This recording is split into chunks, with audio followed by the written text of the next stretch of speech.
हजारों साल से एक जुबान मर चुकी थी और कोई नहीं जानता था कि कदीम मिस्री दीवारों पर लिखे निशान का मतलब क्या है। फिर एक पत्थर ने सब कुछ बदल दिया। 1997 में मिस्र पर नेपोलियन की फौज का कब्जा था और उनके सिपाही एक किले की तखमीर कर रहे थे। खुदाई के दौरान एक फौजी को जमीन में एक काला पत्थर मिला जिस पर 3 अलग जुबानों में लिखावट थी। उस वक्त किसी को अंदाजा नहीं था कि यह पत्थर तारीख बदलने वाला है। पत्थर पर एक ही पैगाम 3 तरीके से लिखा गया था, यूनानी, डेमोटिक और कदीम हायरोग्लिफिक्स में। उस वक्त तक कोई भी इंसान हायरोग्लिफिक्स को पढ़ नहीं सकता था। यह जुबान हजारों साल पहले ही खत्म हो चुकी थी।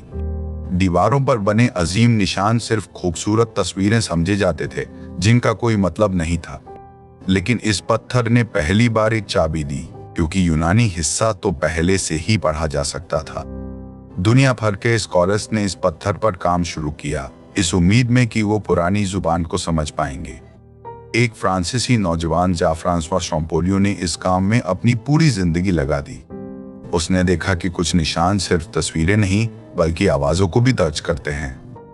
बरसों की मेहनत के बाद आखिरकार उन्होंने हायरोग्लिफिक्स का राज सुलझा दिया। अचानक मिस्र की हजारों साल पुरानी दीवारों और कब्रों की कहानियां जिंदा हो गईं। फिरौनों के नाम, उनकी जंग, उनकी मोहब्बत और उनकी मौत, सब कुछ अब पढ़ा जा सकता था। पहले जो सिर्फ खामोश तस्वीरें थीं, अब वो बातें करने लगी थीं। यह पत्थर बताता है कि एक पूरी तहजीब की आवाज कितनी आसानी से खामोश हो सकती है।